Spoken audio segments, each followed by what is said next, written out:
From NJ PBS Studios, this is NJ Spotlight News with Brianna Venozzi. Hello, and thanks for joining us, and happy National New Jersey Day. I'm Joanna Gagos. Brianna Venozzi is off. Coming up, we look at the latest news from Washington, including a proposal to fund the conflict in Iran. And later, summer fun can also mean summer food insecurity for some families. We talk with the head of an organization that's working to keep kids and families fed during these warmer months. But first, we bring you the latest on New Jersey's automatic voter registration error, and we talk with State Senator Kristen Corrado about the Republicans' calls to overhaul New Jersey's voting registration process.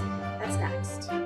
Major funding for NJ Spotlight News is provided in part by NJM Insurance Group, serving the insurance needs of residents and businesses for more than 100 years. New Jersey's voter registration process continues to be under scrutiny after Governor Mikey Sherrill disclosed last week that a software error at the Motor Vehicle Commission wrongly registered about 6,600 non-citizens, and nearly 400 of those registered actually voted in elections. Now, Sherrill says she immediately ordered an independent investigation into the matter and is replacing the vendor that she says is responsible for the error. She said this first came to light during the Murphy administration that never came public with the news. But Governor Murphy disputed that claim recently, saying he first learned of the problem when Sherrill announced it. It leaves many questions unanswered about who knew and who should have known. Meanwhile, Republicans want automatic voter registration ended, among other changes. We're joined now by State Senator Kristen Corrado, who's helping to lead that push. She joins us as part of our Under the Dome series. Senator Corrado, thanks so much for taking some time to talk to us. Obviously, election security is still top of mind for everyone right now. What's your response to what we learned last week about this issue of non-citizens registered to vote? So we always had concerns about motor vehicle being in charge of automatic voter registration for a number of reasons. It is hands down one of the agencies that we get the most complaints about. So giving them this important task was cause for concern.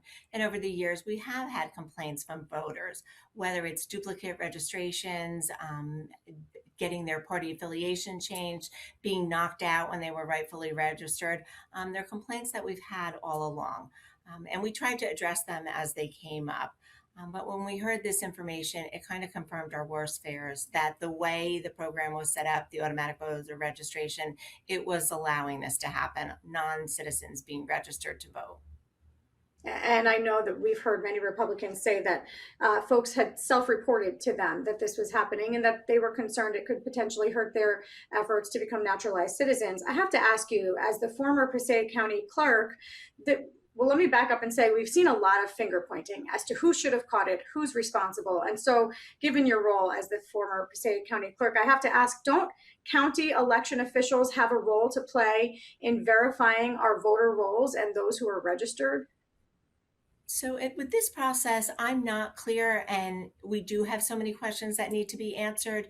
What we do know so far is that the information was collected by Ademia, forwarded to the Division of Elections. So was that information verified by the state? There certainly seems to be something lacking here. So once the information was collected and transmitted, what happened and how did nobody pick it up? Was that information coming from the division and being sent to the counties? We really don't have any answers to that. And I think it's really important that we know exactly what happened. My understanding is this is a sampling that was looked at, and so we're only looking at 1 year.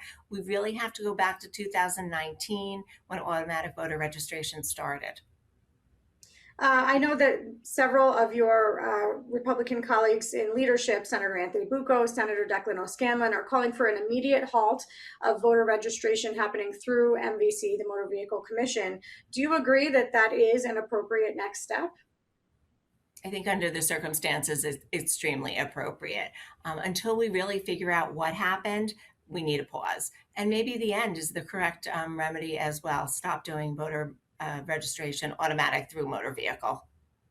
I know you have sponsored and introduced several pieces of legislation, even before this came to light, trying to change some of these processes. Can you talk us through a couple of the bills that you think maybe could have prevented this or could prevent it moving forward? So we had previously introduced safeguard legislation to make sure that the integrity of all of our elections are upheld. Everybody wants safe and secure elections. And as we had concerns over the years, we introduced legislation. Some of it dates back 2 and 3 sessions ago. And it's important to point out that some of this legislation is bipartisan as well. Some of the legislation would address stopping automatic registration. Other legislation would be to put a voter task force together to study what was going on. We have also bipartisan legislation on looking at vote by mail. When a ballot is returned in 2 consecutive federal elections, as not being able to deliver to that person, they should come off the voter rolls. So over the years, we've introduced a number of legislation, even most recently, bipartisan legislation, again, to put in protocols at motor vehicle that once it was realized that a non-citizen was getting the driver's license or an ID, that would end the process. There would be no automatic proceeding to the next step, and it would stop the individual from being registered to vote. So is that essentially a change in the language at the MVC when a person is getting a license? The technology changes so that it's not possible for them to register? Is that what you're saying? Yeah, there's different mechanisms. It's when they get to the keypad, it's an opt-out system. Originally, it was supposed to be an opt-in, but the opt-out clearly isn't working if it allowed, over 6,000. And that's the other issue that we have concerns about. We really don't know what the real number is. We've heard preliminary. We think this is the number. We know that the Department of Homeland Security has a much higher number. Whatever the number is, we do need to know. Let me ask you this. And I know that this bill was first signed into law in 2018 to allow this registration through the MVC. You raised an issue in 2021. You sent a letter to then MVC Commissioner Sue Fulton, and you said that there were repeated failures of the Murphy administration to manage the technology assets. What do you make of the governor's response just recently over the weekend that this was the first he'd heard about this being a problem when Governor Sherrill announced it? I think it's really troubling that he didn't know. And that begs the next question, how did he not know? Who knew what was going on? We're still not clear what prompted Governor Sherrill to have her administration look into this, and we give her credit for doing it. This didn't happen under her watch. She was quick to come out and let the public know what was going on, and we do believe that appropriate steps will be taken. But you can't solve a problem until you know how the problem happened. At the end of the day, the governor is responsible for everything that happens under his or her administration. And clearly, I didn't know is not an acceptable answer.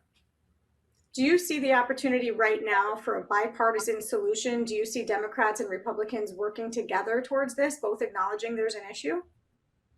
I do. At the end of the day, voter integrity and election integrity, safe and secure elections is not a partisan issue. We have already worked on legislation together, making sure there are certain safeguards put in, making sure that our elections are of the utmost integrity. And so this is an opportunity to continue that work together, make sure we address what happened.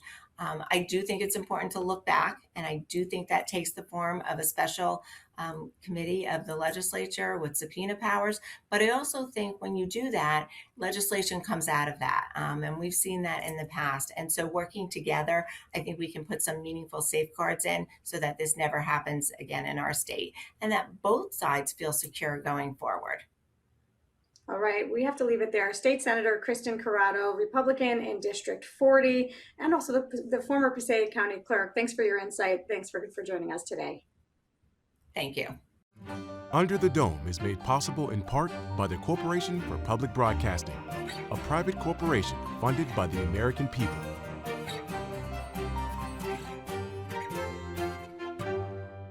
To Capitol Hill now, where Republicans are moving on tens of billions of dollars in funding for the war in Iran. Meanwhile, the fallout from New Jersey's voter registration error has also reached Washington, with Republicans pointing to it as they push for stricter federal voting rules. Our Washington, D.C. correspondent Ben Hulak has all the latest developments from the nation's capital, and he joins us now.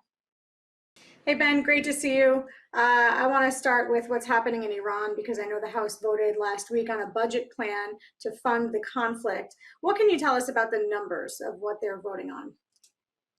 Right. So this was overall $95 billion of fresh funding that has not been approved.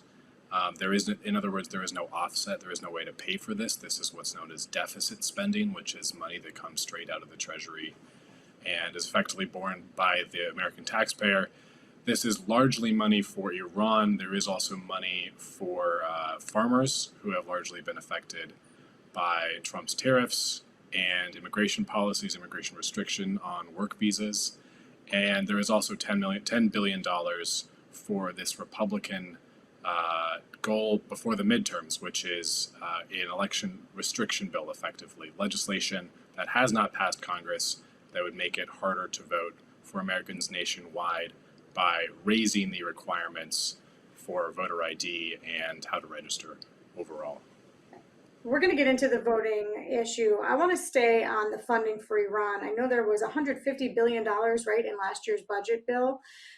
Is that money spent? Why now is there a request for additional money to fund the conflict overseas?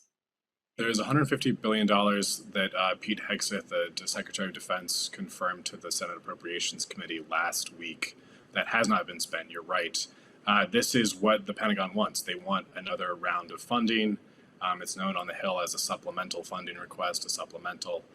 And the question at this point is really, what does Congress say to this? Do they acquiesce? Already, through the regular appropriations process, the Pentagon has requested more than $1 trillion worth of funding. That is a record in itself. These two batches of funding for Iran specifically are on top of that. So there is it is a mountainous request, and likely Congress will approve this. In general, there are not a lot of deficit hawks who want to rein in spending on either side of the aisle, and Republicans hold both chambers, majorities in both chambers. This is a priority of the president's. He wants to wrap up this war before it drags into the midterms, and if prices stay high due to this war, remember oil is a major export of Iran, and oil prices have shot up as the war has lagged on. This could become also a political item. That's another story. We're hearing right now some pushback from Democrats who say they want to see money spent here at home. They see that there's a great need with inflation and rising cost of food and other necessities for families. I'm curious, what about some of the staunchest America First Republicans? How are you hearing any pushback from Republicans, and where do New Jersey's 3 Republicans stand?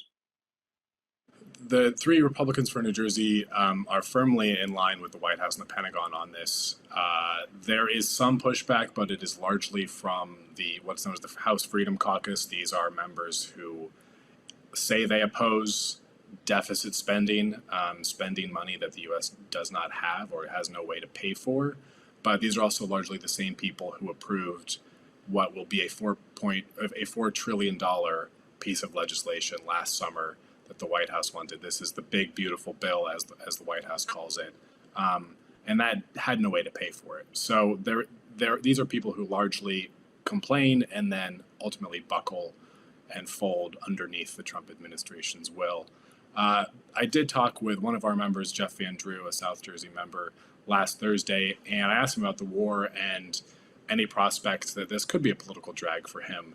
And he effectively said, yeah, of course it could be. I'd be a fool not to think that it would. But we are at this point in Iran and fighting with the Iranian government, the Iranian military. We cannot have a slapdash withdrawal.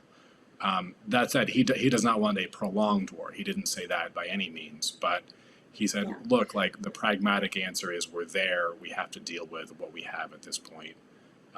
Can we switch gears quickly, Ben?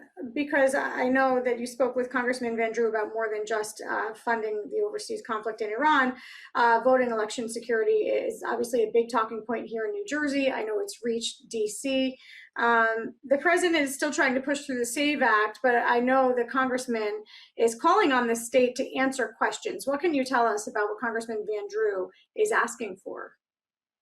So he is the chairman of the Judiciary Committee, House Judiciary Committee's oversight subcommittee. So a lot of committees have oversight subcommittees. These are panels that do investigative work in theory. Often they turn into partisan exercises. What Van Drew told me Thursday is when Congress gets back from its August recess after Labor Day, he will be holding hearings. He will be going deep on this. And he is in New Jersey and told me he was embarrassed that of all 50 states, New Jersey is the one that had surfaced this election error, this voting election error. That's not entirely true. There was a similar error in Texas recently that also had to do with the DMV and voter registration in that state. That has not become a national talking point in large part because Republicans who control the White House and both houses of Congress have not pushed to make it one. The timing here, of course, is really it has created a field day for Republicans. This New Jersey voting error and the ongoing. Do you see this, Ben, as giving the president maybe some momentum that he needs to turn over one or two more votes to get this Save America Act through? Do you see this actually changing any minds?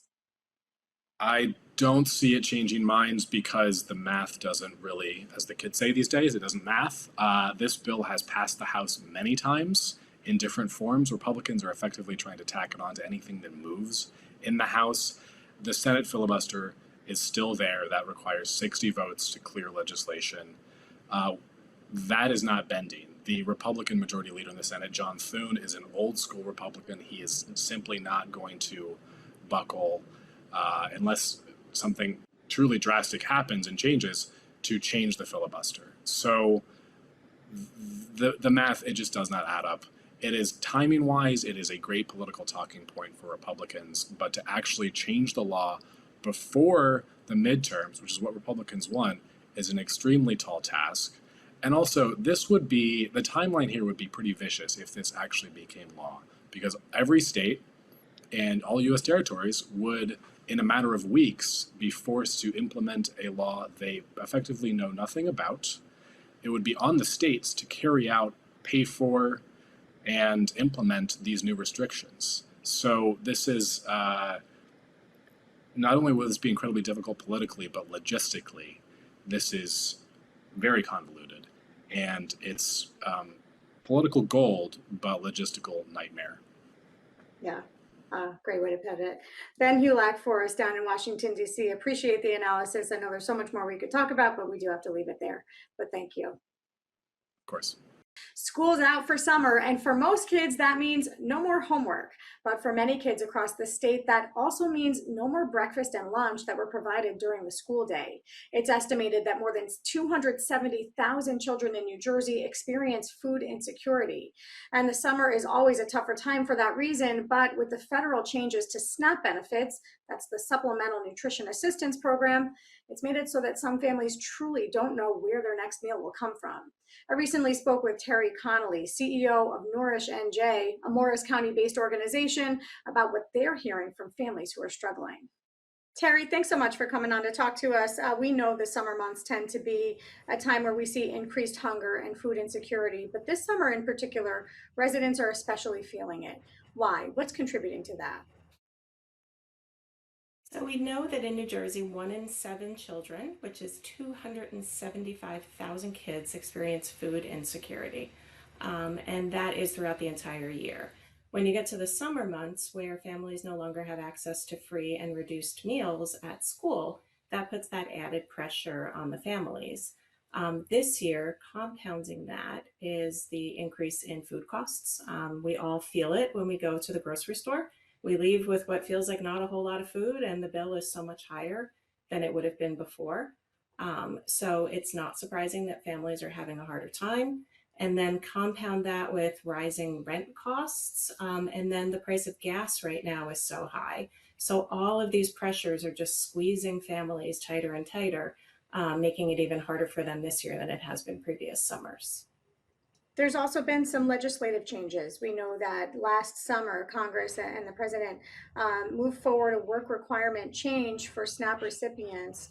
And it applies to many who receive SNAP, what's the Supplemental Nutrition Assistance Program here in New Jersey. They say that they want these work requirements to reduce federal spending and to reduce dependency on welfare. Let me ask you this first. How many residents in New Jersey were impacted by the new requirements to be eligible for SNAP? So the most recent count is that 38,000 households in New Jersey have lost access to their SNAP benefits. And we know that on average, 38 to 40% of people receiving SNAP have children. So included in that 38,000 people who have lost benefits is 20,000 children in New Jersey. So this is devastating for families, devastating for children who are growing up in this environment. You know, SNAP provides the basis for a lot of families to be able to go to the store and purchase what they need. It is by far not enough to cover all of the family's food needs, which is why they also come to organizations like Nourish NJ every day to supplement what they can get with SNAP. But then, you know, once you lose those SNAP benefits, you know, you're just digging deeper and deeper into the hole, and families are really struggling right now. Have you seen that this change to the work requirements is actually helping folks to get out there and get employed? Are we seeing increases in employment as it relates to this change? We are not, because the vast majority of people who receive SNAP benefits are already working. So most people who are able to work are working. Where we're seeing people losing benefits is primarily people who are experiencing homelessness, veterans, people who are the primary caregiver for their children, so they need to be home. Childcare vouchers have also been cut, so access to care for your child has been significantly decreased. And, you know, all of these things come together in a way that if you need to be working to keep your SNAP benefits, if you're not already working, the other supports that you need, like childcare, transportation, assistance with job searches, are just not there anymore. All of those programs have gone away or been significantly reduced. But I think the most important point is that most people who receive SNAP benefits are working already. You, I know, are based in Morris County primarily. You're located in Dover and Morristown, yes? Yes. How do you reach people? Who is able to come in to Nourish NJ, and what types of services do you offer there? Just give us a sense of what your operation looks like. Sure. So we have been in operation for 40 years. We started in Morristown and opened a Dover location 3 years ago. We are a no questions asked organization. So that means that anyone who walks through our doors is welcome to help themselves to food. And food is really the primary engagement that we have. So the ultimate goal is to help families and individuals build stability in their lives. So financial stability, to help them move past food insecurity. But it starts with the food. So no questions asked, no barriers. Everybody deserves food. Everybody has a right to food. So people come in, they help themselves, they get to know our social workers, and then we begin to work on things with them like how to increase their household income, how to control their housing costs, how to prevent eviction, how to get people quickly rehoused if they do lose their housing. We are the SNAP navigator for Morris County, so helping people access those benefits. We provide meals to college students at County College of Morris who can't afford to purchase meals on campus to help them stay in school and be able to graduate and have better incomes at the end of that education. So it's really wraparound services that are geared towards helping build stability and help people thrive instead of just survive. We know that food banks more and more are feeling the crunch of having to supplement the gaps. And let me ask you this, what is the best way for folks to help if they do want to donate, if they do want to get involved? So there's so many ways, volunteering. We use more volunteers now. On an average day, we have anywhere from 20 to 50 volunteers who help us make our mission happen. So if you have some extra time, volunteer for a local organization. We always need the hands. We always need the help. Food drives are helpful. So reach out to organizations near to you, including Nourish NJ, and find out what the current needs are. You know, what are the things that we're shortest on? A lot of people have begun to donate produce from either their garden or from their community gardens, which is incredibly helpful because as we all know, fresh produce is one of the most expensive things for families to access. So we really try to focus less on canned goods and dry goods, and more on healthy, fresh foods that families have a difficult time affording. And then, of course, financial donations always help and are incredibly flexible to allow us to really adapt to exactly what is it that that family or that population on that specific time needs. So maybe there's a need for milk and eggs right now, or maybe there's a need for fresh produce, or maybe we didn't get the protein that we had ordered, so we need to go out and get that, or we need to deliver to people. So financial donations give us that flexibility to react quickly.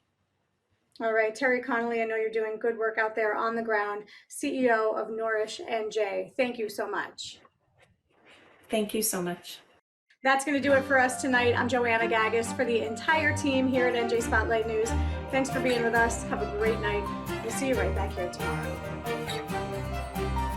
RWJ Barnabas Health. Learn more at rwjbh.org.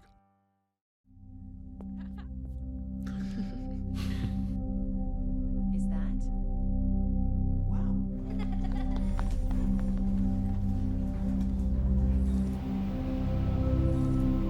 It's gonna be okay.